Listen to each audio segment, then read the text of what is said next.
la grabación. Entonces, damos inicio a la sesión de hoy. Doctor José Ulises, muchísimas gracias por acompañarnos el día de hoy. Les cedo la palabra para su presentación. Muy buenos días, muchísimas gracias, Julio César, por tu presentación. Y claro, con mucho gusto estamos en este espacio, que sabemos que es relativamente corto. Yo quiero contarles, mi nombre, como lo decías, es José Pérez Torres. Yo soy el coordinador de consulta previa del sector de energía de la Dirección de la Autoridad Nacional de Consulta Previa del Ministerio del Interior. Y este ratico que vamos a conversar realmente es muy cortito, de una hora, menos de una hora, para hablar de un tema tan importante como energética y específicamente los proyectos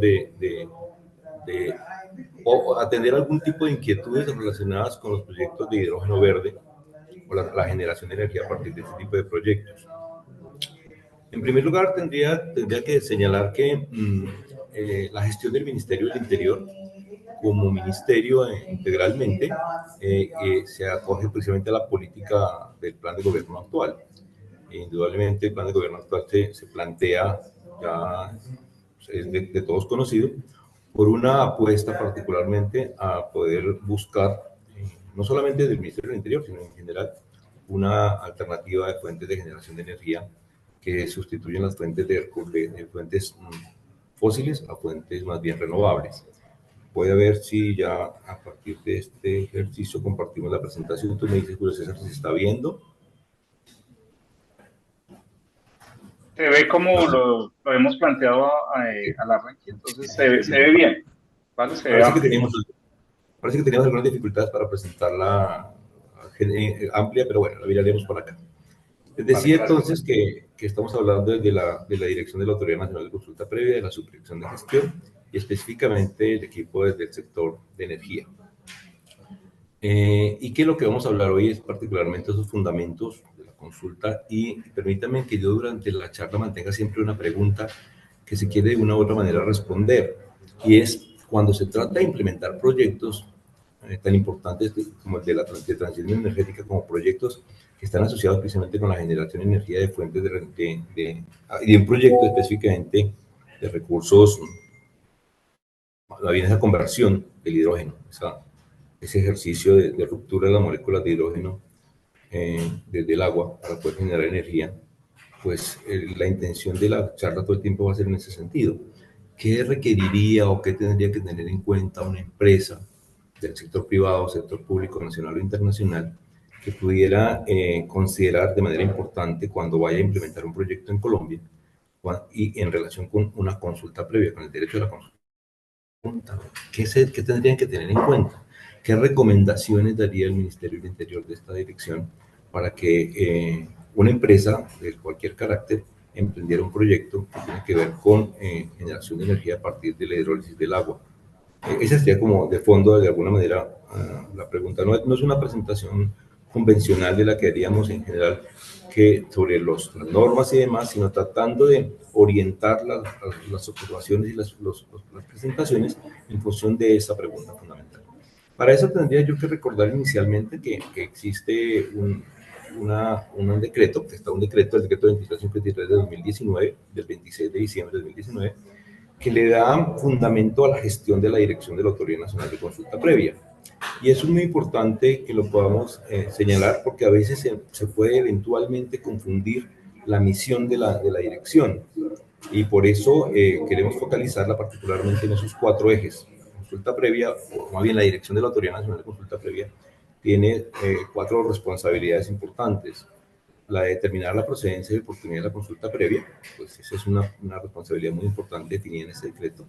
La de liderar, dirigir y coordinar el ejercicio del derecho a la consulta previa, pues como segundo eje muy importante. El tercero, el de proponer al Ministerio del Interior pues la mejora de permanentes, mejoras de procedimientos, políticas y demás. Y indudablemente esta última, que es tan importante, que es parte de lo que estamos haciendo hoy, impulsar ejercicios de capacitación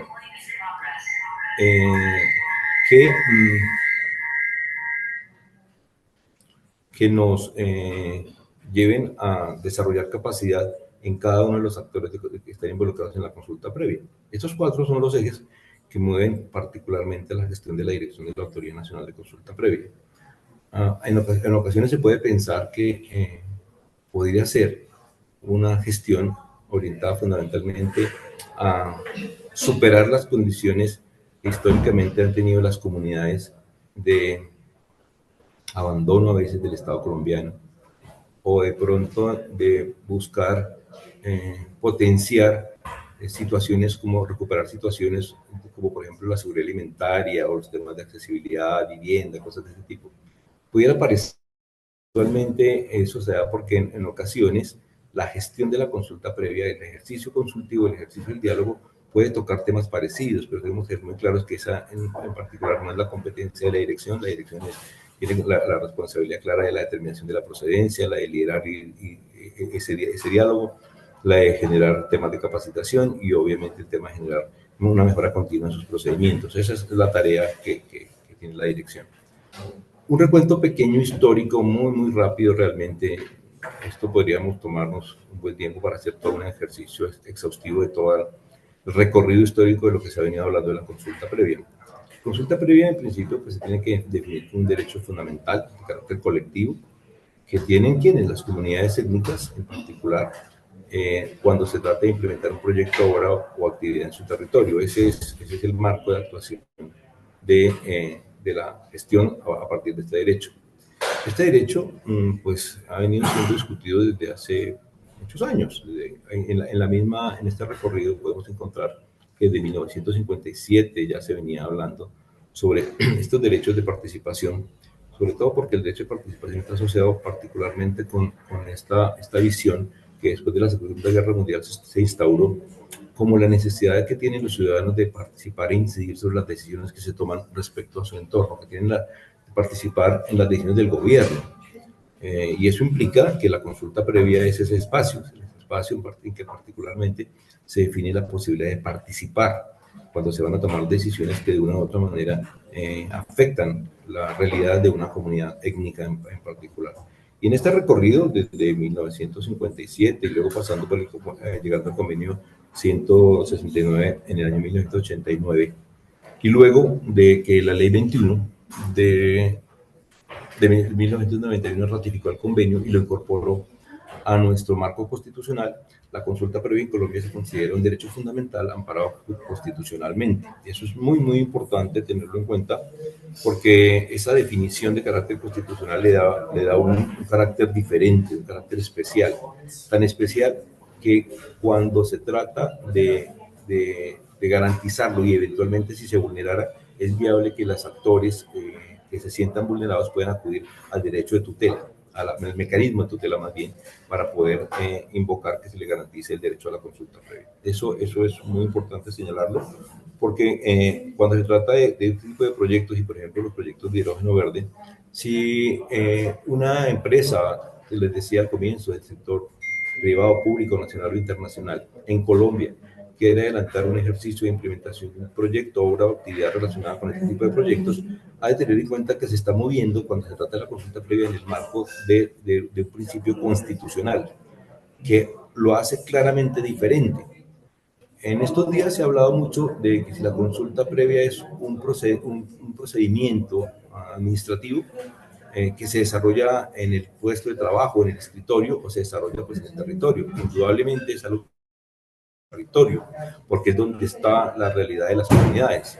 Desde este año 1991, en que la consulta previa tenía esa intencionalidad, y luego en el 95, cuando ya se definió que se empieza a hacer el ejercicio de consulta previa, ya con la participación del Ministerio del Interior, a la fecha, en nuestros sistemas de información tenemos más de 80.000 reuniones registradas en la que efectivamente la comunidad ha participado.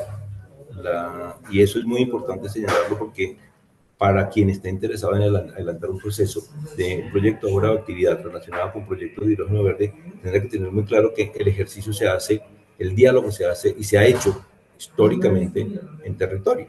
Pues como les decía, ya son 80.000 reuniones, más de 80.000 reuniones que se tienen documentadas claramente en los sistemas de registro de información de consulta previa del Ministerio del Interior, en más de 30 años de gestión. Entonces, en estos últimos 30 años hemos venido adelantando pues esa tarea siempre en territorio, de tal manera que ha sido un despliegue muy importante de presencia del Ministerio del Interior en el territorio nacional.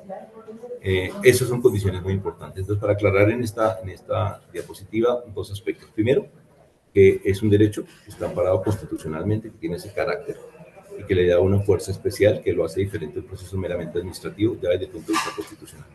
Y que ha venido transitando por una serie de avances de tipo normativo, procedimental, que lo van acotando, que lo van impulsando, que finalmente tenemos también que señalar que no existe una ley propiamente de consulta previa. Ha habido algunas intenciones de generar una ley de consulta previa, pero no. En este momento no se cuenta con una ley de consulta previa, pero sí con el amparo, por decirlo de esta manera, de un conjunto de sentencias de la Corte Constitucional, que es el máximo ente en términos de derechos, que ha venido promulgando una serie de sentencias que le van dando forma, que van acotando a partir de casos que se van presentando sobre la consulta previa y nos van definiendo nuestro marco de acción jurisprudencial en este caso.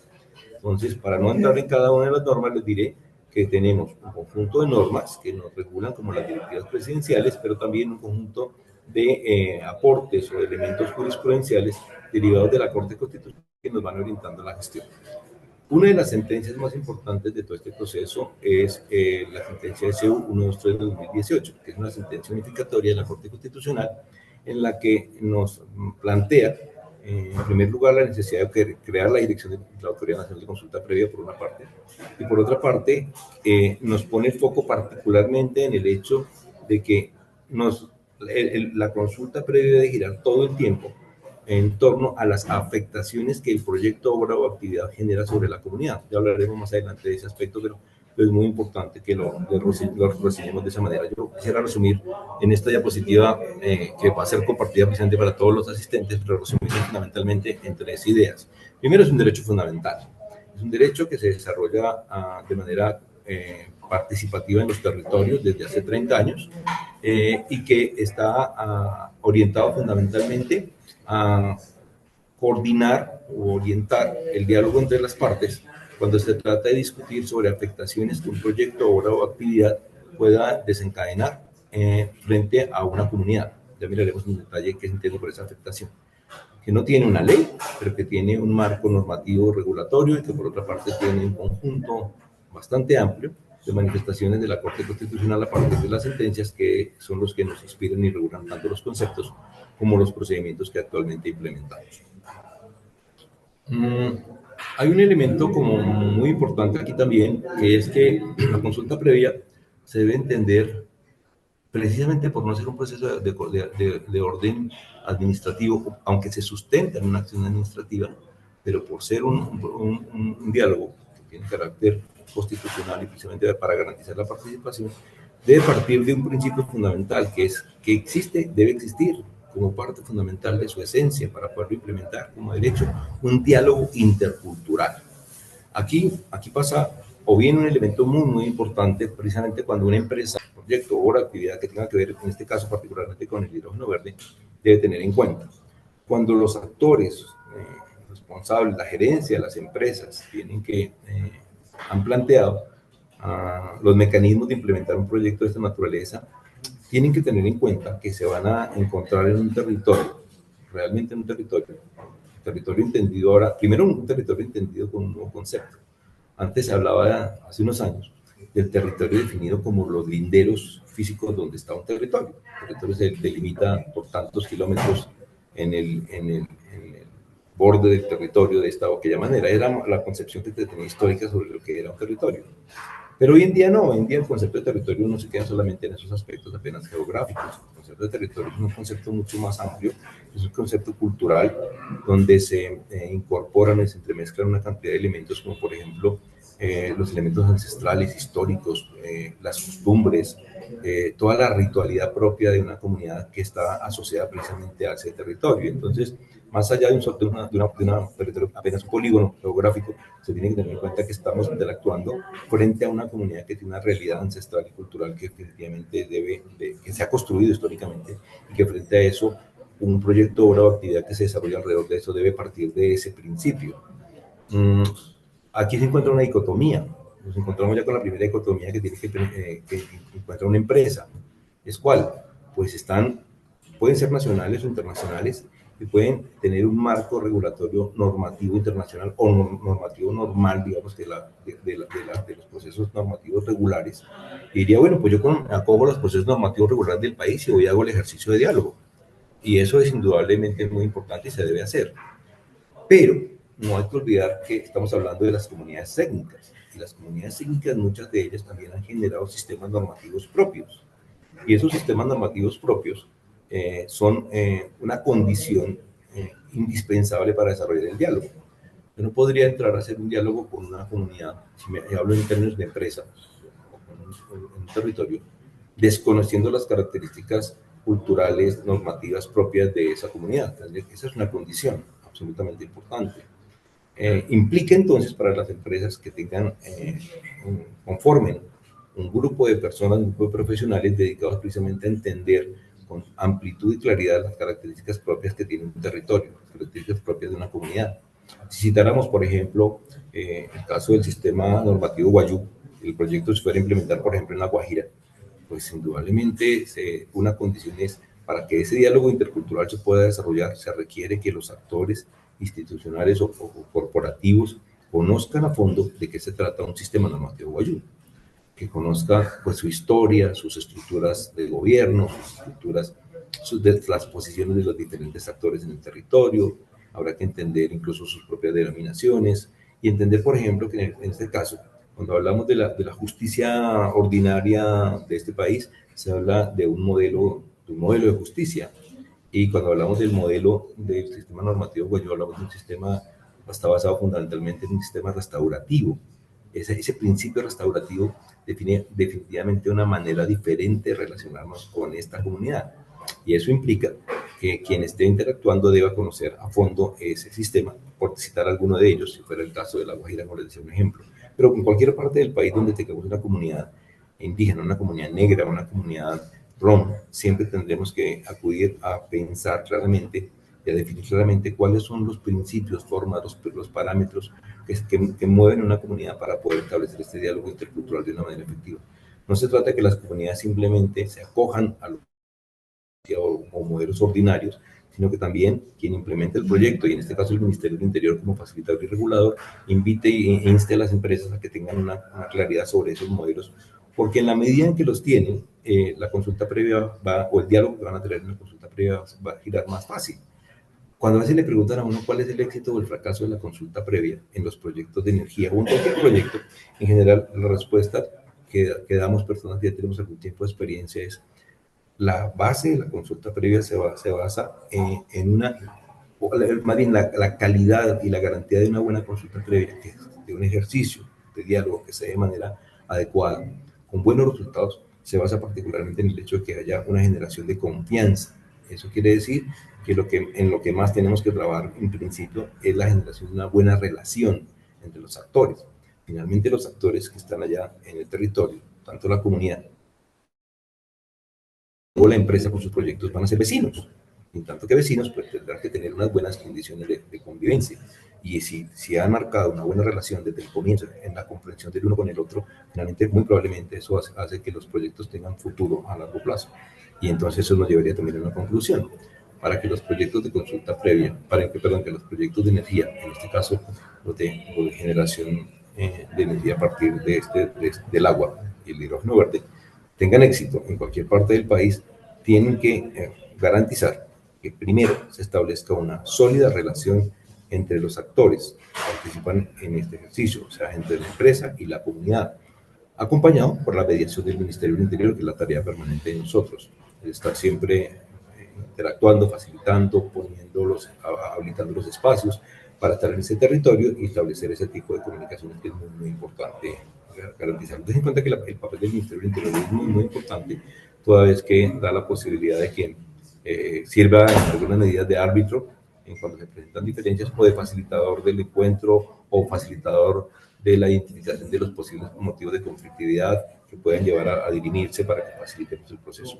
Ahora, no lo hacemos solos, el Ministerio del Interior solito, ¿no? Pues obviamente debemos hacerlo interinstitucionalmente, con la Secretaría de Asuntos Técnicos del Territorio, con la Procuraduría en el territorio, con la Defensoría en el territorio, siempre pensando que los diferentes actores que estén allá deben movilizarse en conjunto para que trabajemos por la garantía de los derechos. Y eso, como les decía, lo hemos venido haciendo por más de 30 años, como evidencia nuestra gestión. La consulta previa tiene unas características que también es muy importante que los tengan en cuenta una empresa o que quiere implementar proyectos de energía en Colombia. Pues primero que la consulta previa debería en principio ideal que sea previa. Previa quiere decir que antes de implementar el proyecto, antes de ejecutar el proyecto, pues se haga este diálogo con las comunidades para tratar de identificar cuáles son las posibles afectaciones que un proyecto, obra o actividad tiene en la comunidad. Debe ser libre, claro, es un proyecto o es un ejercicio que debe ser orientado autónomamente por las personas, sin ningún tipo de presión política, social, económica o por algún tipo de coacción que los lleve a que puedan verse presionados a asistir a una consulta previa. Y aquí un tema muy importante, muy importante, que a veces se puede pasar muy por alto, es el tema de que sea informada. Informada quiere decir que definitivamente la comunidad reciba toda la información necesaria que le permita tomar una decisión. Yo les decía al comienzo que la consulta previa es un derecho amparado fundamentalmente por el principio de participación.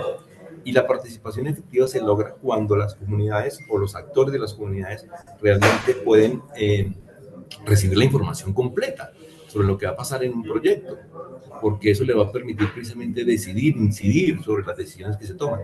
Si una comunidad no está informada plenamente, pues puede ser que las decisiones que tomen no sean las más adecuadas o que de pronto las tomen y luego vayan a decir que la empresa o que alguna persona les faltó a entregar una información y que tomaron una decisión equivocada. Es como en cualquier caso. Cuando vas a comprar un predio, tú, por ejemplo, una persona particular, ¿no? Va a comprar un predio, un bien, o a obtener un servicio, el que quiera que sea, pues tiene que estar siempre informado plenamente de todos los detalles y las implicaciones que ello tiene. Y va a ser muy importante que esa consulta previa sea pues previa, que sea informada, que sea libre, que sea con esa amplitud. Eso pasa también incluso por una condición. Cuando se habla de consulta previa en proyectos, por ejemplo, de hidrógeno verde, supóngase que en este país, tengamos en cuenta que en este país no hay mucha experiencia en ese caso, no hay muchos recorridos en ese caso. Se tienen ya algunos desarrollos sobre, por supuesto, la energía eólica, la energía fotovoltaica, pero proyectos de hidrógeno verde no son tan comunes en este país. Sabemos que son en otros países, sabemos que el ejercicio que viene implementándose en Chile, por ejemplo, aquí en Latinoamérica, sabemos que se viene implementando proyectos de esa naturaleza, que van a implicar un tema, un ejercicio de conocimiento sobre lo que quiere decir un proyecto de hidrógeno verde. Indudablemente sabemos que es llevar una energía a un lugar para permitir hacer ese ejercicio de descomposición de las moléculas del agua que generan en esa reacción generar la energía. Pero eso no es del conocimiento de una comunidad, ni siquiera tampoco del Ministerio del Interior. Eso implicará que tengamos una fuerte labor informativa e ilustrativa sobre de lo que se trata, incluso utilizando mecanismos y lenguajes más adecuados para que la comunidad nos comprenda. Eso va a ser muy importante hacerlo en este tipo de proyectos. Cuando hablamos de la consulta previa, ella tiene unas etapas, unos procesos que se van dando de manera ya estructurada a partir de las normas de la Dirección de la Autoridad Nacional de Consulta Previa. Y esas etapas pasan por estas 5 etapas. Un proceso de consulta previa parte por el hecho de que una empresa, como les decía, tanto nacional como internacional, primero adelante todas las gestiones correspondientes, en este caso ante el Ministerio de Minas y Energía, de tal manera que con la Unidad Nacional de Planeación Minero-Energética pueda obtener precisamente la adjudicación de un proyecto. Eso no tiene que ver con consulta previa todavía, eso es un trámite que hace la empresa cuando lo desarrolla con el Ministerio de Minas y Energía para adelantar todo el tema del reconocimiento del proyecto, que estudien la viabilidad técnica, operativa y demás. Finalmente la Unidad de Planeación Minero-Energética pues dé su aval correspondiente para que este proyecto ya tenga una vida. Ahí todavía no ha empezado la consulta previa. Cuando ya se tiene ese aval de parte de las autoridades correspondientes del Ministerio de Minas y Energía, pues ahora sí la empresa se acerca al Ministerio del Interior, a la dirección de la Autoridad Nacional de Consulta Previa, y solicita que hagamos el ejercicio de determinación de procedencia de la consulta previa. Eso tiene pues unos requisitos. Aquí en la subdirección técnica se presentan pues los diferentes documentos que se requieren, hay unos formatos y demás que le exigen describir el proyecto, pues dónde se ubica el proyecto, una análisis o una exposición de las posibles afectaciones que pueda tener este proyecto, pues todos los elementos, las diferentes etapas mismas del proyecto, con la duración. Hay una serie de documentos que desde la subdirección técnica se requieren para que un equipo, en este caso ya un equipo profesional, defina, haga ese ejercicio y se oriente fundamentalmente a responder la pregunta: ¿cuál es el grado de afectación que puede generar este proyecto en elementos estructurales de una comunidad? Entonces, este equipo de la subdirección técnica, a partir del análisis, la primera, el trabajo de un equipo profesional, jurídicos, antropólogos, de tipo social, también de tipo de ingeniería, cuando se trata de temas de esta naturaleza, pues revisa cuáles son las posibles afectaciones que se tienen. El punto focal siempre serán las afectaciones. Esa es la pregunta permanente: es ¿qué tanto el proyecto, obra o actividad o parte de sus actividades del proyecto pueden entrar a afectar directamente las situaciones estructurales de una comunidad? ¿A qué me refiero con situaciones estructurales? A su condición de vida, de habitabilidad, de transitabilidad, a sus afectaciones de tipo económico, a sus afectaciones de tipo espiritual, social, que pueden estar en un momento dado cambiando la dinámica normal de una comunidad, o sea, la afectación. La sentencia 123 hablaría particularmente de esto. Estaremos orientados permanentemente a identificar el grado de afectación. ¿Qué es la afectación? Pues se entiende como un impacto positivo o negativo. Ese es un elemento muy importante a revisar cuando se habla de la primera etapa. A veces le dicen a uno, yo recuerdo hace poco en una conferencia alguien me decía, pero yo no entiendo por qué se hace consulta previa si lo que se va a hacer es una carretera. Pues obviamente se entiende que ese proyecto trae consigo pues beneficios, una carretera trae consigo beneficios. ¿Para qué se va a hacer consulta previa si obviamente trae beneficios? Se va a colocar una torre de medición de viento o una torre de transmisión de línea del celular en un lugar, pues obviamente que trae beneficios, todo el mundo entenderá que trae beneficios. ¿Para qué hacer consulta previa? ¿Y por qué, si eso no afecta a nadie? Al contrario, favorece. ¿Para qué hacer consulta previa en un proyecto de hidrógeno verde? Si finalmente a la postre eso va a generar una energía que le va a favorecer al país y a una comunidad, pues ¿para qué? Pero no, lo que pasa es que la consulta previa o la sentencia 123, cuando nos define casualmente el concepto, nos lo plantea en términos de afectación tanto positiva como negativa, porque finalmente con la presencia de un proyecto se alteran, hay riesgo, un potencial riesgo de alterar las condiciones de transitabilidad, de habitabilidad, de elementos, puede que se afecten las dinámicas económicas y de subsistencia de una comunidad, aunque sea con la mejor intención, indudablemente. Por eso se requiere que se haga la consulta previa. Y para eso, perdón, que se haga la determinación inicialmente. Pues ya hecho ese ejercicio de determinación a partir de estos análisis que ya se tienen finalmente definidos, en algunos casos puede ser que incluso la dirección requiera, además de la información que le presenta la empresa, pues ir al territorio y hacer una visita que le permita finalmente tomar una decisión y emitir una resolución, que esta resolución de procedencia dirá entonces si hay grado de afectación y se determina la procedencia de la consulta previa. Antes, hace unos años, antes de 2019, lo que se hacía era, se certificara la presencia de la comunidad. Hoy en día, bajo el concepto que plantea la sentencia 123 SU 2018, hace referencia fundamentalmente al grado de afectación más que al grado de presencia, porque la presencia en sí misma es un aspecto, pero más allá de la misma presencia, lo que se quiere analizar es hasta qué punto se afecta la comunidad con alguna de las etapas de implementación del proyecto. Recordemos que un proyecto, por supuesto, tiene unas etapas de diseño, preconstrucción, construcción, operación, mantenimiento del mismo e incluso desmantelamiento, cuando eso hay lugar. Entonces, en cualquiera de esas etapas, la comunidad puede verse afectada y es necesario que se haga el ejercicio.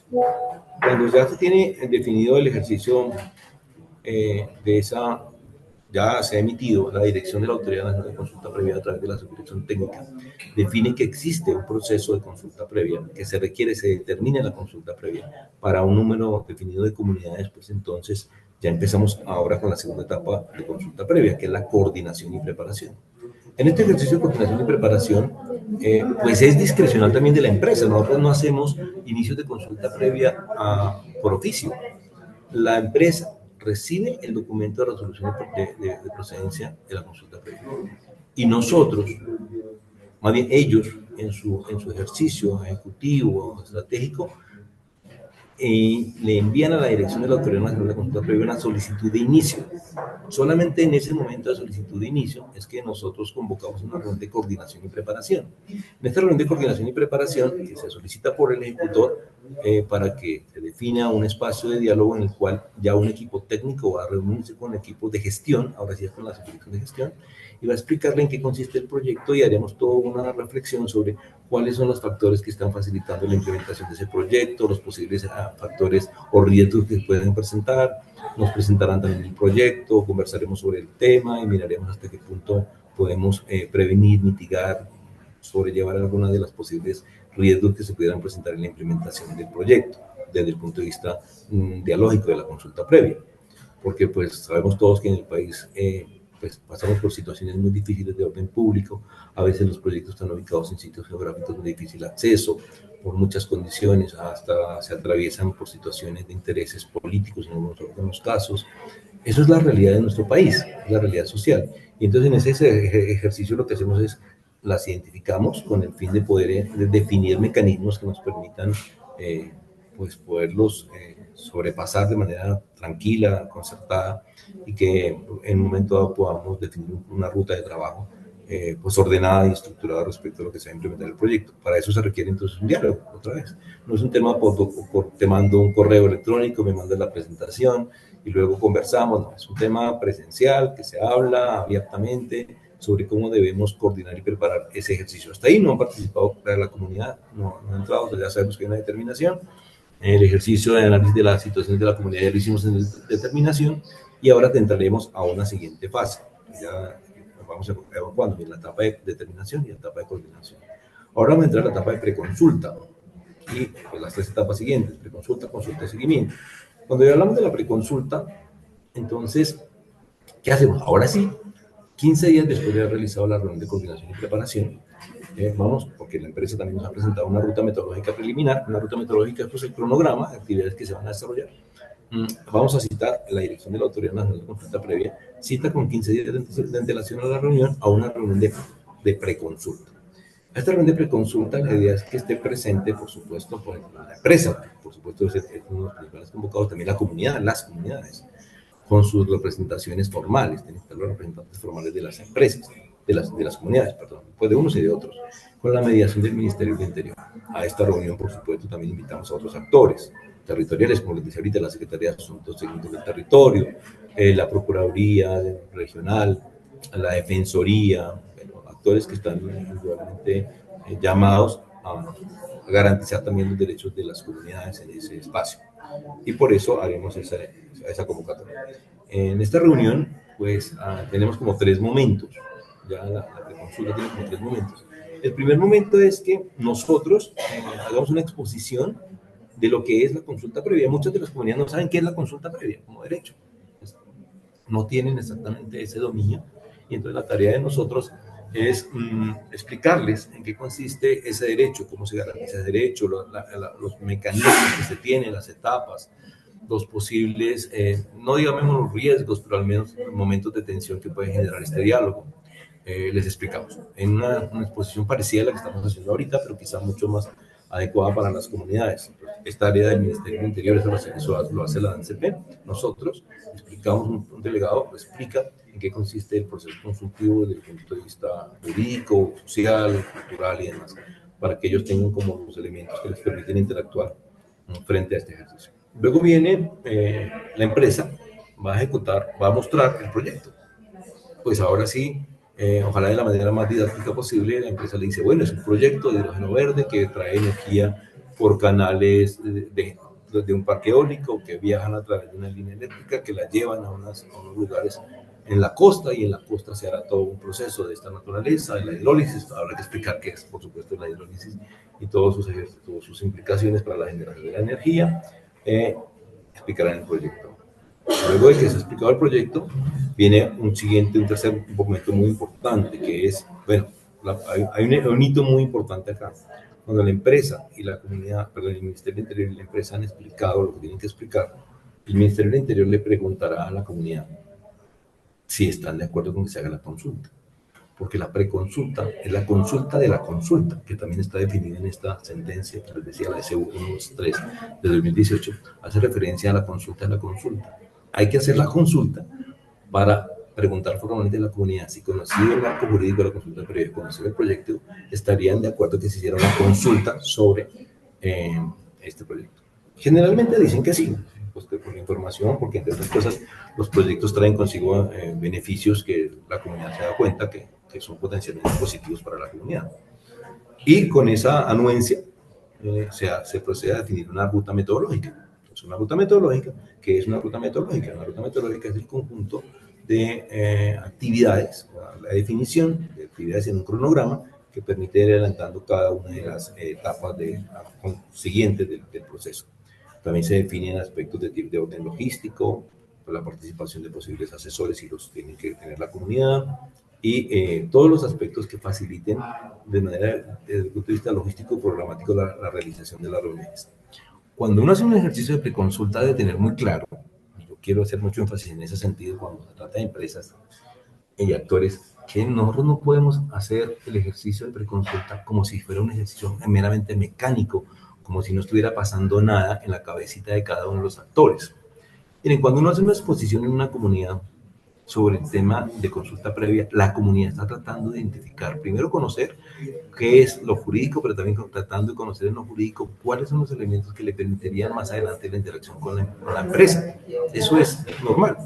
La empresa, por su parte, está tratando de conocer también cuál es el marco de referencia que le permitirá adelantar un diálogo regulado. También están todo el tiempo pensando en eso. Cuando la empresa presenta el proyecto a la comunidad, pues la comunidad también puede tener muchos imaginarios normales que pueden darse ahí. Que, por ejemplo, pueden decir, una empresa de hidrógeno, eso debe ser muy bonito, muy importante. Estos señores deben tener mucha plata. Habrá que buscar también la posibilidad de que siempre se establezca una relación para buscar el mayor beneficio. Seguramente eso nos traerá empleo, nos traerá una cantidad de condiciones, y se genera una cantidad de imaginarios, como que a través de ese proceso la empresa va a solucionar problemas que históricamente no se han podido solucionar en la comunidad. El tema de vías, el tema, bueno, otra cantidad de situaciones que se pueden tener imaginarios ahí sobre esta situación, incluso con empresas que son extranjeras, particularmente pasa eso. Es tarea de cada uno de los que estamos en esa reunión aclarar que sí y que no, que sí y que no, tanto para la empresa, su tranquilidad, como para la comunidad, su afinación de expectativas, porque pues de pronto si alentamos expectativas que son irreales, pensamos que pronto es para solucionar los problemas estructurales de la comunidad, y después no lo es, entonces van a señalar que es que la empresa les incumplió, o lo que quiera que sea. Entonces, la tarea de la dirección de la Autoridad Nacional de Consulta Previa es, en ese espacio, aclarar expectativas, alcances de lo que realmente es un proyecto, lo que se puede esperar o no en el marco de la consulta previa, de tal manera que todos los actores tengan claridad e información precisa sobre la expectativa que pueden tener. Eso es algo muy importante. El gestor de consulta previa tiene que tener la capacidad de poder identificar cuáles son las posibles expectativas o distorsiones o imaginarios que pueden tener unos y otros, y aclararlos, apuntarlos, para que sean realistas respecto a lo que es la implementación de un proyecto. Eso es muy, muy importante. Con la ruta metodológica ya definida, entonces hemos sorteado ya la preconsulta y pasaremos a la siguiente etapa, que indudablemente es muy importante, que es la consulta. Ya tenemos la anuencia de la consulta y vamos a pasar a la consulta propiamente dicha. En la consulta propiamente dicha, pues hay unas etapas. Aquí hay una etapa muy importante, que es la de análisis de los impactos. Ahora sí, junto con la comunidad, vamos a analizar los impactos positivos y negativos que la implementación del proyecto trae consigo. Si son positivos y negativos, serán varias reuniones. Muchas veces se acompaña uno por la autoridad ambiental, para que la autoridad ambiental también oriente la gestión, precisamente ilustre a la comunidad, a la empresa, sobre cuáles son los posibles impactos de orden ambiental, social y demás, y obviamente con el acompañamiento de la dirección, para que se puedan afinar esos impactos. Una vez que se tienen esos impactos, se definen mecanismos o medidas de manejo, medidas preventivas, medidas correctivas, medidas de mitigación o medidas de compensación de afectaciones que pudieran dar lugar ahí. Con esos ejercicios, pues se hace luego una formulación de preacuerdos y al postre pues, una formulación de acuerdos que constituye particularmente el ejercicio de concertación entre las partes respecto a cómo van a manejar las posibles afectaciones que un proyecto, en este caso de hidrógeno verde, trae sobre la comunidad. Ese es uno de los puntos importantes. No termina la consulta previa con la protocolización, alguien lo entiende mal de esa manera, sino termina la consulta previa, es un ejercicio que se cristaliza solamente cuando se cumplen los acuerdos. No puede tener un documento el que analice los acuerdos, los impactos, las afectaciones, pero se materializa la consulta previa cuando se logra cumplir los acuerdos. Si eventualmente no se cumplieran los acuerdos, pues recordar lo que le decía al comienzo, es un derecho amparado constitucionalmente. Se puede llegar incluso a semejantes mecanismos. Se trata de que eso no sea, eso sea el extremo, porque la idea es que el ANSEP definitivamente haga todo el ejercicio de acompañamiento para que inste a las empresas que cumplan claramente sus acuerdos. Los acuerdos pueden tener unas características que sean, pues se definen unos responsables, unas fechas, los indicadores de esos acuerdos. Después de que ya se han definido esos acuerdos, pues por decir la consulta previa no termina, hay que hacer seguimiento. La dirección de la Autoridad Nacional de Consulta Previa hace un seguimiento regular para que verifique si se está cumpliendo cada uno de los acuerdos. Cuando ya se constata que se cumplieron el 100% de los acuerdos, pues se logrará llegar precisamente a definir si se cierra el diálogo y el proceso consultivo también de una manera resolutiva. En el sector de energía, por ejemplo, en Colombia, por citar unas cifras ya para esta parte final, podemos decir que, miren lo que estamos haciendo, tenemos unos proyectos, actualmente tenemos 206, en realidad son 226, 200, algo más de, son 232 proyectos, está sumando los 26 de transición energética que no están acá, pero actualmente en el sector de energía se manejan casi 230 proyectos con 1.800 comunidades. Se han hecho más de 10.000 reuniones históricamente en este ejercicio. Tenemos proyectos fotovoltaicos, consultas previas en proyectos fotovoltaicos, hidrotérmicos, proyectos de parques eólicos, proyectos de infraestructura asociada a la energía y proyectos de línea de transmisión. Teníamos un proyecto de determinación, salió una determinación de procedencia de un proyecto de hidrógeno verde el año pasado, pero finalmente la empresa decidió no adelantar el proyecto en Colombia y se fue del país. Pues, las razones en detalle no las tenemos, pero finalmente era discrecional de la empresa hacer la solicitud de inicio, no la hicieron y entonces el proyecto finalmente no avanzó.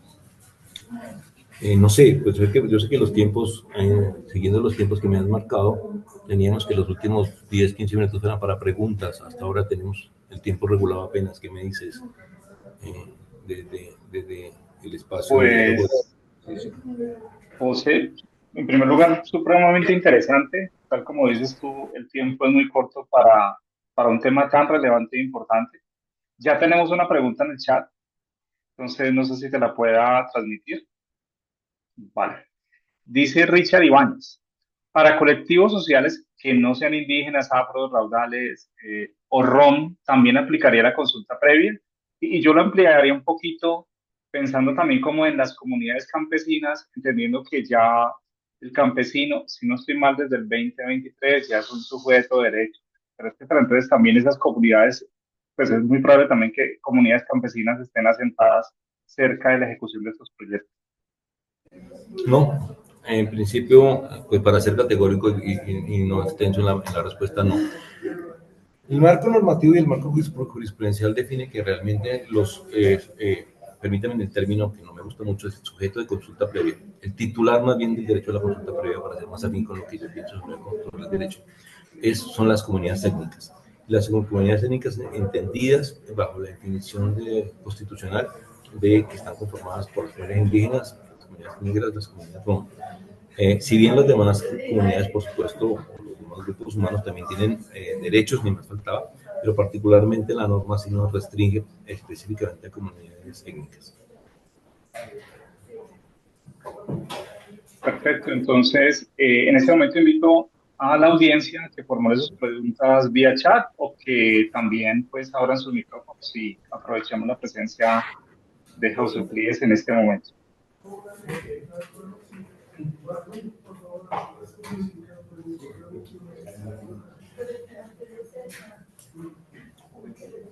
Hay un tema que si bien no sé si también mientras van surgiendo las preguntas, que es muy importante. Nosotros aquí como responsables de este tema, también nos hacemos muchas preguntas, ya como con la experiencia.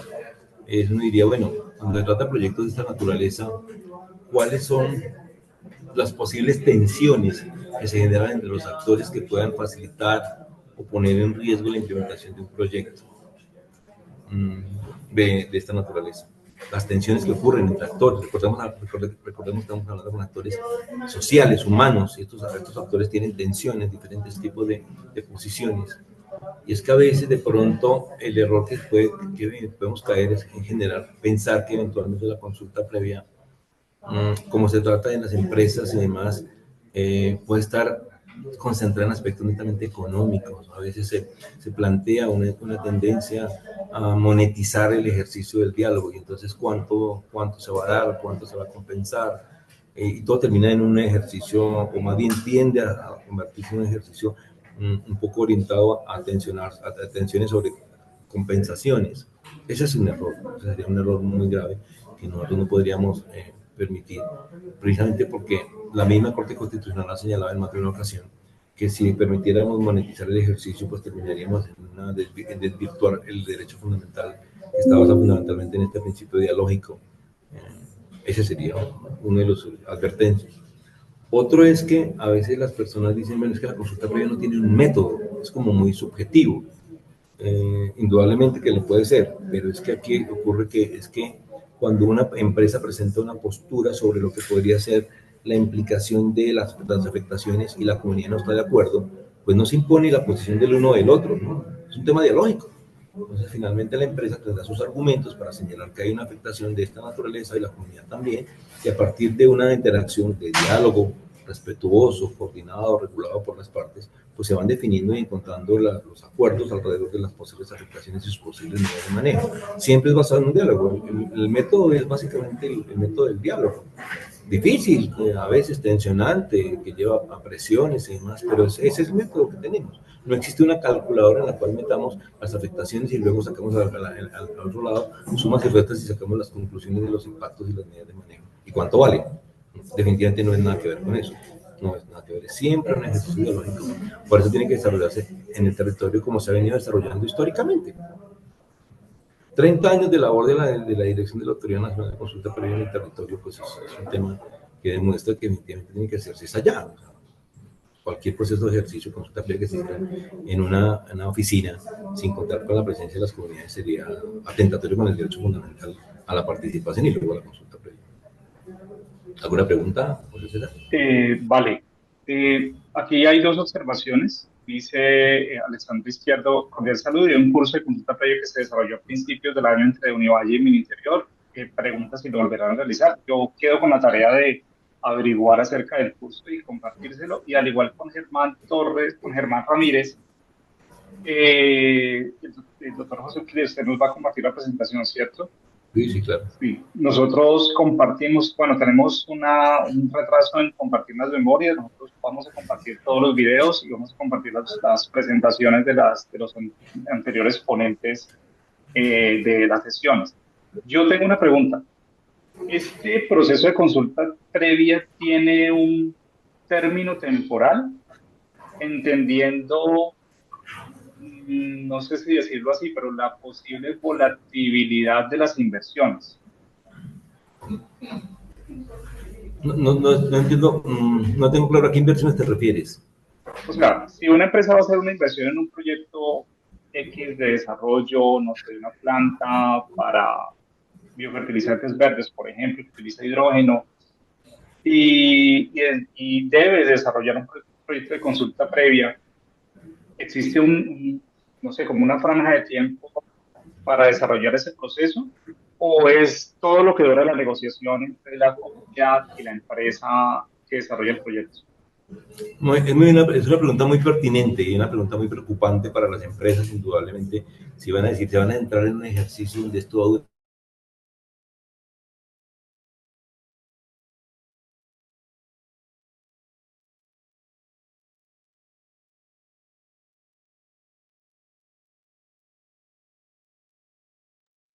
Hola, creo que José perdió la conexión. Sí, se cayó la conexión de José. Demos un momento para seguir con las preguntas. Qué pena con ustedes.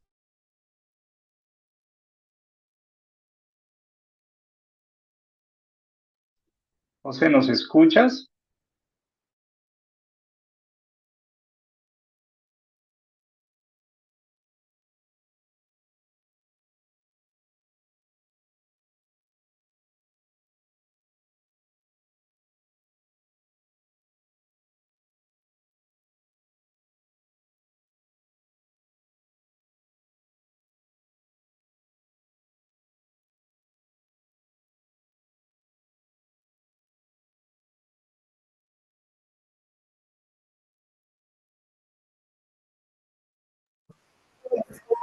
Ok, continuemos el tema porque parece que se nos interrumpió.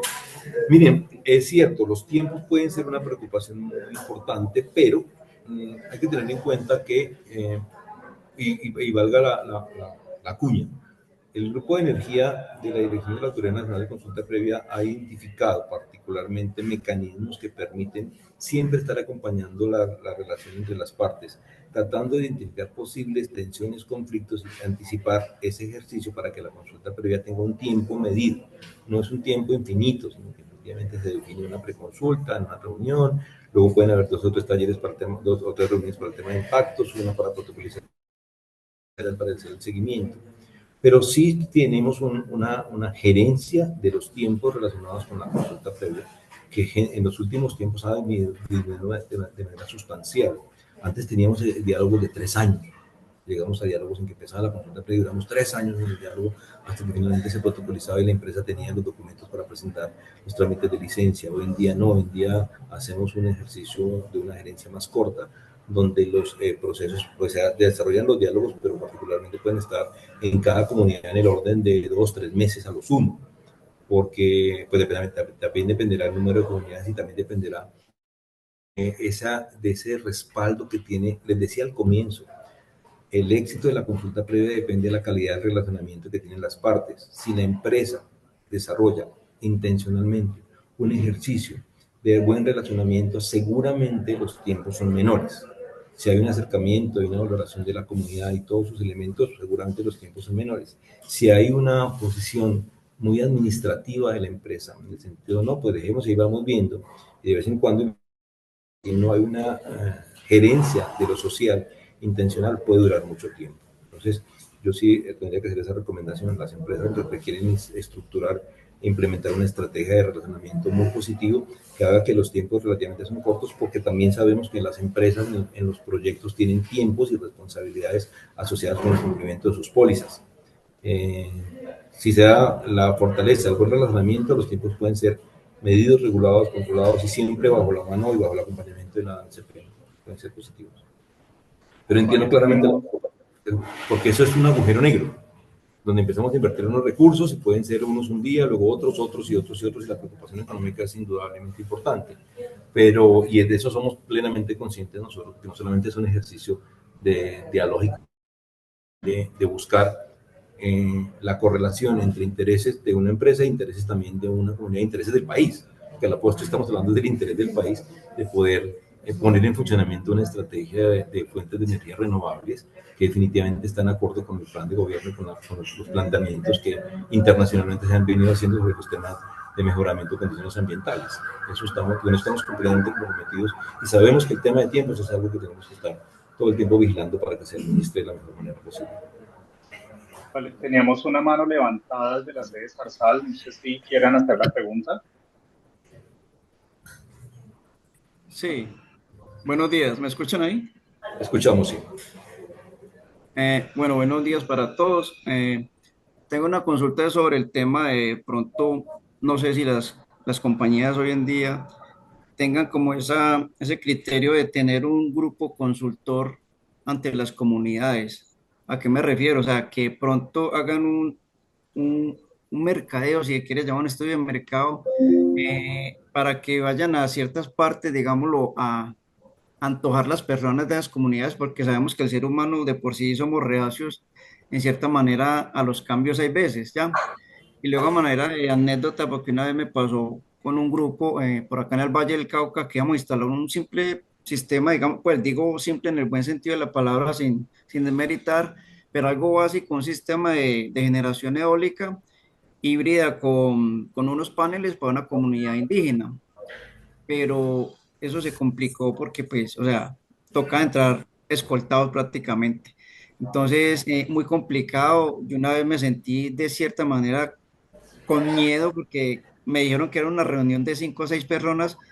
Cuando nos llevaron a un salón que había más de 200 personas, no sé de dónde salieron. Ustedes saben que esas comunidades salen de, digámoslo así, como de la nada, digámoslo, están en un salón y no entendían nuestro idioma. Entonces yo le dije a la compañera con la que fuimos pues al tema, le dije, Angie, tengo como miedo, pero el señor es líder que nos llevó porque tocaba entrar con un líder a esa comunidad, no podía ir llegando uno a, venga, es que venimos a hacer esto, porque pues, bueno, no es así. Entonces, a lo que yo me refiero es que tener como esa sensibilidad de ir antes de, ya, como antojar a la gente, a esas comunidades como les digo, que son de pronto reacias hay veces a esos temas de cambios y ellos son sus culturas y son muy respetables, pero es como saber vender la idea, saber venderles bien las cosas, qué es lo que se quiere hacer y inculcarles que es por la mejora, que por el bienestar y todo ese tipo de situaciones.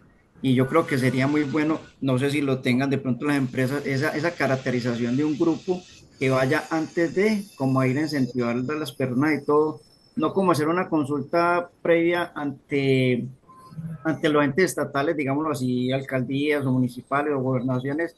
Y bueno, ya sí, la alcaldía, la gobernación dijo que sí, vamos para allá. Y resulta que pues llegan como bueno, ¿quiénes son ustedes? Dirán las comunidades, pues en este caso, digámoslo así. Entonces yo creo que de pronto sería como un previo antes de esa consulta, como un grupo de personas que sepan llegar a las gentes y a ese tipo de comunidades que son tan reacias, digámoslo, para que tengan ellos como una caracterización y un poquito más de como empaparlos del tema antes de que llegue ya pues a un feliz término de pronto que se pueda hacer un evento allá. Muchas gracias. Muchísimas gracias por tu observación y yo quisiera responderla o quisiera complementarla desde esta perspectiva. Les decía yo al comienzo de la exposición que teníamos 4 responsabilidades de la Dirección de la Autoridad Nacional de Consulta Previa: la determinación, el control del liderazgo en la gestión, y hay un ejercicio de capacitación. Cuando hablamos de capacitación no podemos hablar solamente de un tema de dictar charlas o dictar conferencias y tener un acumulado de personas que asisten a las reuniones y demás. Es más allá que eso. Es una estrategia, la que tiene la dirección aquí es una estrategia de formación de la capacidad que tienen las personas de interlocución. Entonces esta dirección, esta subdirección de gestión tiene un equipo especializado en el tema de gestión, que tiene una meta este año, sí tiene una meta de llegar a más de 4.000 personas formadas. Pues ahí vamos en la meta. Pues eso es un tema arduo, difícil, porque el principio fundamental es que se sepa de los proyectos, pero también se sepa de la consulta previa. Entonces, el Ministerio del Interior, a través de este equipo, ha venido impulsando particularmente ese ejercicio de empoderamiento de las comunidades, porque es el desarrollo de la capacidad de las comunidades para que tengan interlocución y que reconozcan que es el derecho a la consulta previa y lo ejerzan de la mejor manera posible. Pero también decía yo al comienzo que una de las responsabilidades de la consulta previa es que sea informada. Y también he venido haciendo énfasis que la calidad de la relación de la consulta previa está medida por una calidad de la relación entre las partes. Eso implica entonces que la información que se suministra desde la empresa, desde el Ministerio del Interior, desde cada uno de los actores tiene que ser amplia. Es una información precisa, amplia, adecuada en el idioma, con los recursos, con los mecanismos didácticos, pedagógicos necesarios para que la comunidad comprenda. Eso es un ejercicio que tenemos que hacer todos. Los que conocemos la consulta previa en la gestión, los que hacemos lo que se hace el equipo de formación, que ya viene tomando forma cada vez más en un liderazgo muy, muy importante que se viene desarrollando, con metas bastante ambiciosas, que seguimos trabajando en ellas. Ya estamos al menos con en la intención de alcanzar al final de este año, por supuesto, esta meta de los más de 4.000 participantes, con el tema de los diplomados, con diferentes ejercicios que hacemos en territorio para implementar los ejercicios de comprensión de lo que es la consulta previa como derecho. Pero luego también de las empresas, por supuesto, también como lo acabas de decir, detallar con claridad el alcance de los proyectos. Pensar a uno que lo ideal es que antes de que se haga solamente el ejercicio de preconsulta, por supuesto, las empresas acudan a las comunidades y puedan dando un tema de socialización, de sensibilización para informar de qué se trata el proyecto. Y no solamente llegan a la etapa de preconsulta a informar, seguramente que lo hacen y así lo han hecho, Y las empresas que han tenido éxito en la consulta previa en Colombia, que han tenido un buen desarrollo, indudablemente lo han hecho así. Tienen un equipo de profesionales, de intérpretes, de personas que adecuan materiales, que permiten precisamente llegar a las comunidades. Y muchas veces nos comparten información y trabajamos de manera mancomunada en ese ejercicio, completamente de acuerdo con su intervención. Listo, pues muchas gracias. Bueno, no veo más preguntas en el chat. Creo que siendo... Ah, bueno, al final hay una oferta de Germán Ramírez, que él comparte sus datos para acompañar estos procesos precisamente. Germán de Jesús Ramírez, muchísimas gracias. Entonces creo que, bueno, siendo fieles al tiempo, José Pídez, muchísimas gracias por este espacio. Eh, sí, quedo con la sensación de que es necesario ampliar. De pronto, muy posiblemente estaremos solicitando de nuevo otro espacio. Creo que Estaremos la gente, a su servicio, por supuesto, claro que sí, sabemos que esto es mucho más amplio. sí, es supremamente importante, más aún que pues, el Valle del Cauca es considerado uno de los hubs de hidrógeno y pues vienen muchas, digamos, muchas oportunidades y proyectos, etcétera, etcétera, y cosas que van a pasar acá y que es necesario pues contar obviamente con el apoyo del Ministerio del Interior. Muchísimas gracias, José, y muchas gracias a todos los asistentes. Nos vemos en una semana. En una semana tenemos como invitado a la empresa Panalca, que nos va a hablar acerca de un piloto que desarrollaron un año de movilidad con hidrógeno precisamente. Y bueno, quedamos muy atentos y muchas gracias. Vamos a compartir prontamente las memorias. Tenemos esa tarea pendiente. Les pido paciencia, pero las vamos a compartir. Muchas gracias. Nada, de parte del Ministerio del Interior, pues el agradecimiento a la invitación y por supuesto estaremos atentos a acompañar estos procesos que indudablemente aportan a que cada vez se pueda garantizar el derecho a la consulta previa, que se reconozca la titularidad y la garantía del derecho de manera más amplia, con el mayor gusto. Muchísimas gracias. Hasta luego. Placer verlos. Sí.